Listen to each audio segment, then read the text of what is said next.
శ్రీశ్రవణ్ ఛానల్‌కి చిన్నారులందరికీ, శ్రోతలందరికీ కూడాను మరొక్కసారి స్వాగతం.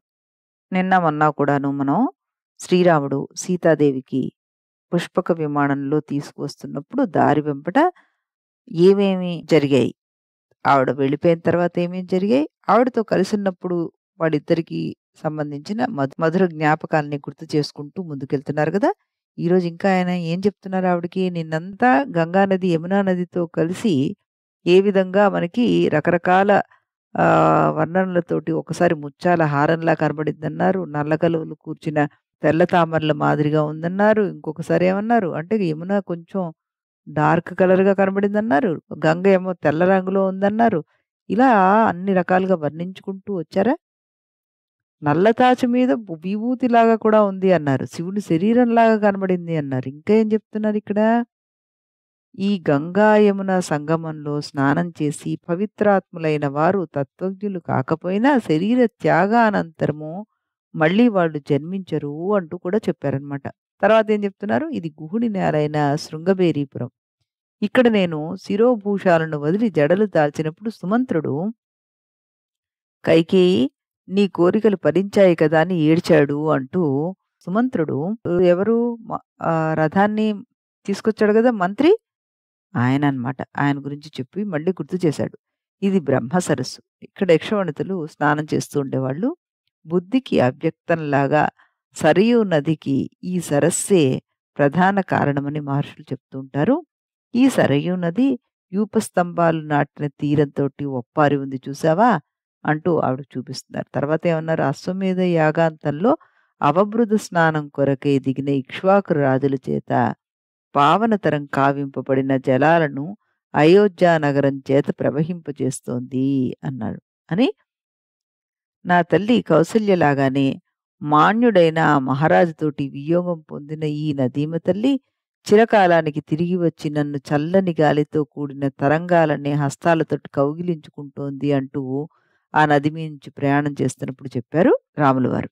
తర్వాత ఏమన్నారు? అదిగో అరుణ సంధ్యా సమయమైన భూపరాగం ఎదురుగుండా పైకి లేస్తుంది చూడు. హనుమంతుని ద్వారా మన వార్త తెలుసుకొని భరతుడు సైన్యాసమేతంగా నాకెదురు వస్తున్నాడనుకుంటాను. యుద్ధంలో ఖరాది రాక్షసులను పరిమార్చి తిరిగి వచ్చిన నాకు నిన్ను భద్రంగా కాపాడి లక్ష్మణుడు సమర్పించాడు. అట్లే పిత్రాజ్ఞను పరిపాలించి వచ్చిన నాకు సచ్చరిత్రుడైన భరతుడు సురక్షితమైన పావన రాజలక్ష్మిని అప్పగిస్తున్నాడు. ఇది నిజం అంటూ ఆయన ఆనందంతోటి మాట్లాడారట. తర్వాతేమన్నారు? అదిగో నారచీరలు కట్టి సైన్యం వెనక రాగా వశిష్ఠుడిని ముందుంచుకొని వృద్ధులైన అమాత్యులతోటి కూడి అర్ఘ్యం చేతబూని పాదాచారి అయి భరతుడు నాకు అభిముఖంగా వస్తున్నాడు చూడు సీత. ఇతడు తండ్రి ఇచ్చిన రాజలక్ష్మి తన అంకం చేరిన యువకుడై ఉండి కూడా నా మీద భక్తి చేత ఆమెను అనుభవించక ఇన్ని సంవత్సరాలు ఆవిడతో కఠోరమైన అసితార వ్రతాన్ని పాటించాడు చూడు అంటూ భరతుడి యొక్క భాతృభక్తిని ఆయన మరొకసారి సీతాదేవికి గుర్తు చేశాట. సీతతో రాముడు ఇలా చెప్పేసరికల పుష్పక విమానం అతని తలంపును అధిదేవత ద్వారా గ్రహించి భరతుని తోడి ప్రజలు ఆశ్చర్యంతో పైకి చూస్తుండగా ఆకాశం నుండి క్రిందకి దిగిపోయింది.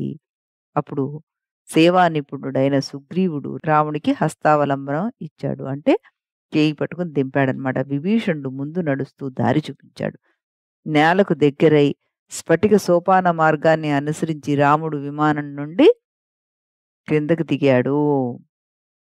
చక్కగా ఈయన ఉద్దేశాన్ని గ్రహించిన ఆ విమానం భరతుడు కనబడగానే ఈయన నా తమ్ముడు వచ్చేసాడు అన్న ఆనందం ఎప్పుడైతే ప్రకటింపజేశాడో వెంటనే ఈ పుష్పక విమానం కూడాను ఇంక ఇక్కడ ఆగిపోవాలి మనం అన్నట్టుగా ఆగిపోయిందిట.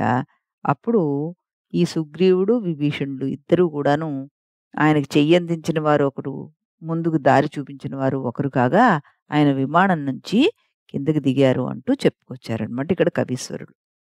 తర్వాత పిదప రాఘవుడు ఇక్ష్వాకు వంశానికి గురువు అయిన వశిష్ఠునికి ప్రణమిల్లాడు. అర్ఘ్యాన్ని స్వీకరించి బాష్పనేత్రుడై భరతుణ్ణి కౌగిలించుకున్నాడు. తన మీద భక్తి కారణంగా పితృరాజ్యాభిషేకాన్ని పరిహరించిన అతని శిరస్సును మూర్కున్నాడు. అంటే చక్కగా ఆయన్ని ముద్దు పెట్టుకున్నట్ట. ఊడలు పెరిగిన మర్రి చెట్టులాగా మీసాలు, గడ్డాలు పెరగడం వల్ల వికృతమైన వదనాలు గల మంత్రి వృద్ధులు రాముడికి ప్రణమిల్లారట. వాళ్ళందరూ కూడా ఈయనెళ్ళాక పాపం క్షౌరం అవి చేయించుకోలేట. వాళ్ళు అలా ఆ మీసాలు, గడ్డాలు పెరిగిపోయి ఉన్నాయట వాళ్ళకి. వాళ్ళు ఏవి పట్టించుకునే స్థితిలో లేరు. ఆయన వెళ్ళిపోయారన్న బాధ తప్పితే ఇంకొకటి ఏమీ లేవుట వాళ్ళకి. ఆ వృద్ధులందరూ ఈయనను చూసి ప్రణమిల్లారట. వారినతడు కృపార్ద్రమైన చూపులతోటిని, కుశల ప్రశ్నలతోటి కూడిన మధుర వచనాలతోటి అనుగ్రహించాడు అంటూ కవి చెప్పుకొచ్చారు.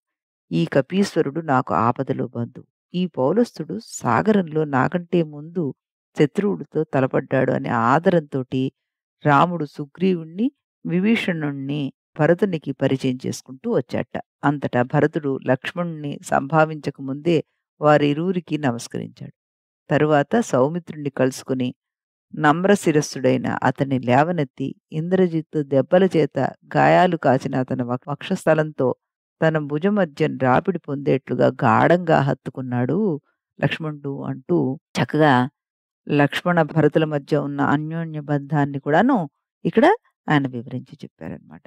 తర్వాత ఏం చేశారు ఇంకా రాముని ఆదేశాన్ని అనుసరించి కపిసేనా నాయకులు మానవ శరీరధారులై గజేంద్రులను అధిష్ఠించారు. అంటే రాముడు ఆదేశించట, మీరందరూ ఇలా కోతుల్లా కాదు నాయనా, చక్కగాను మానవ శరీరాలు ధరించండి అంటే వాళ్ళందరూ కూడాను మానవ శరీరాలు ధరించి గజాలన్నిటిని అధిరోహించారు. అవి నిండుగా మదతారలను వర్షిస్తుండగా వారు పర్వతాధిరోహణ సుఖాన్ని అనుభవించారట. రాక్షస రాజైన విభీషణుడు కూడా రాముని ఆనతితోటి అనుచర సహితంగా రథాలను అధిరోహించారు. మాయా వికల్పంతో నిర్మింపబడ్డ లంకేశుని రథాల కంటే శిల్పచాతుర్యంలో ఈ రథాలే మిన్నగా శోభిల్లాయట అక్కడ. పిమ్మట బుధగురులతో సహా మెరుపుతో కూడిన మేఘ బృందాన్ని అధిష్ఠించిన చంద్రునిలాగా రాముడు భరత లక్ష్మణ సహితుడై పతాకతో పతాకంతో శోభిల్లుతూ ఇచ్ఛానుసారం చరించే పుష్పకాన్ని మళ్ళీ అధిష్ఠించాట. ఆదివరాహం ప్రళయం నుండి భూదేవిని, శరతృతువు ఆగమం మేఘా సంఘాతం నుండి వెన్నెలను ఉద్ధరింపజేసిన రీతిగా రావణుడనే సంఘటన నుండి రాముడు కాపాడగా సంతసించిన జానకిదేవికి ఆ విమానంలో భరతుడు మోకరిల్లాడు అంటూ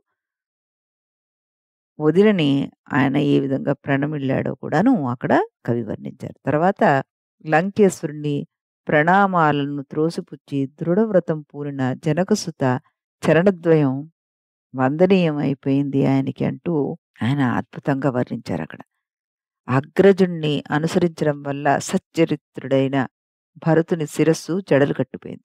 ఇప్పుడు అవి రెండు పరస్పర స్పర్శ చేత పవిత్రతను సంతరించుకున్నాయి.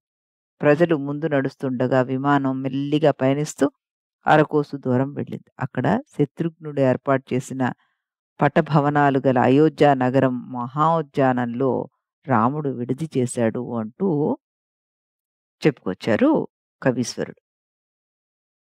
మళ్ళీ రేపు మనం పట్టాభిషేకానికి సంబంధించిన విషయాన్ని మనం తెలుసుకుందాం. అంతవరకు సెలవు.